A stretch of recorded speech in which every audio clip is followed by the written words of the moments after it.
Hello sellers. आज बात करेंगे how to reduce returns. Returns को कैसे कम करें। Tip number 3। Welcome to Business Plus Megha Garg. जानते हैं कि आप अपने रिटर्न्स को कैसे कम कर सकते हैं, जो कि एमओक्यू की वजह से, मिनिमम ऑर्डर क्वांटिटी की वजह से जो आपकी रिटर्न बढ़ती है उसे कैसे कम कर सकते हैं। तो फर्स्टली हम बात करेंगे, देखिए जब भी आप एमओक्यू लगाते हैं लिस्टिंग पे, तो फर्स्टली तो उस लिस्टिंग को चेक करें, उस प्रोडक्ट की जितनी भी मार्केट प्लेस में लिस्टिंग्स है, फर्स्टली आप उसे चेक करें कि जो और लिस्टिंग्स है मार्केट में कि उनकी रेटिंग क्या जा रही है एमओक्यू पे।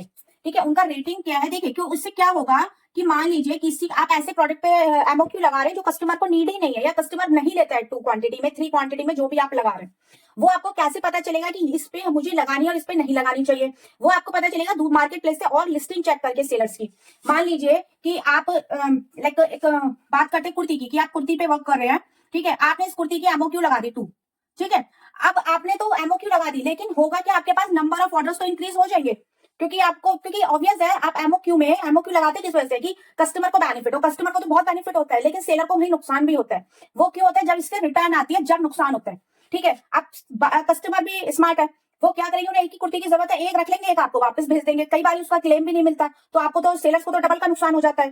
तो इसीलिए जब भी आप जिस प्रोडक्ट पे एमओक्यू लगा रहे हैं, सेम प्रोडक्ट मार्केट उसी मार्केट प्लेस पे चेक कीजिए, और चेक कीजिए कि उस जो भी जिस लिस्टिंग पे एमओक्यू लगा हुआ है, पर्टिकुलर उस प्रोडक्ट के जिस लिस्टिंग पे एमओक्यू लगा हुआ है, उसकी रेटिंग क्या जा रही है।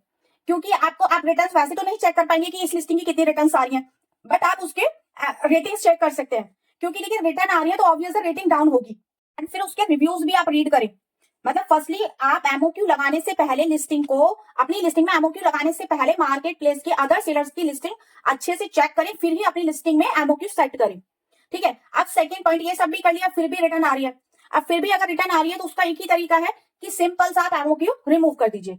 क्योंकि एमओक्यू से आप चाह रहे हैं कि बायर को बेनिफिट हो, लेकिन यहाँ पे आप ही को नुकसान हो रहा है, तो इसे रिमूव कर दीजिए। इसे कंटिन्यू करके नंबर ऑफ ऑर्डर्स के पीछे मत भागिए कि आप नंबर ऑफ ऑर्डर्स पे भाग रहे हैं, फिर आपको लॉस ही होगा।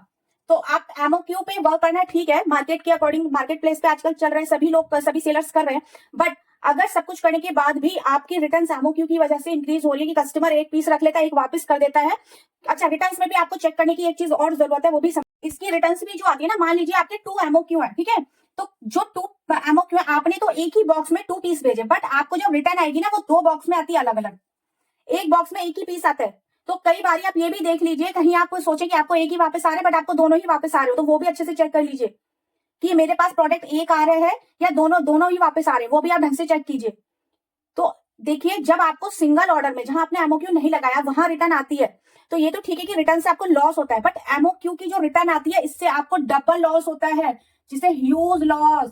क्योंकि आप एक बॉक्स में जो भी एक अपना एक पैकेट है, आप इसमें जो भी आपकी एमओक्यू है, मान लीजिए 2 है या 3 है, सबको एक में डाल के भेजते हैं। ठीक है, एक पैकेट बना के भेजते हैं, बट जब वहां से वापस आती है, जितनी आपकी एमओक्यू थी उतने पैकेट बन के वापस आते हैं, तो मान के चलिए आपको अलग अलग सबके चार्जेस लगते हैं रिटर्न के। भाई आपने एक पे शिपमेंट पे भेजा, बट वो 2 होके वहां से वापस आ रही है। तो जब मतलब एक पार्सल 2 में कन्वर्ट होकर आपके पास वापस आ रहा है, तो इसका मतलब सोचिए आपको डबल का नुकसान हो रहा है। तो एमओक्यू की रिटर्न तो आपको थोड़ी बहुत भी बढ़ती हुई नजर आती है, तो आप चेक करें प्रॉपर्ली, फिर भी नहीं, वो रिटर्न नहीं रुक रही है, तो आप एमओक्यू हटा दें, नंबर ऑफ ऑर्डर्स के पीछे ना भागे। आप सिंगल पीस में ही प्राइसिंग सही कर ले, लेकिन एमओक्यू सिर्फ नंबर ऑफ ऑर्डर की वजह से एमओक्यू पे वर्क ना करें। इसके अलावा एमओक्यू से रिलेटेड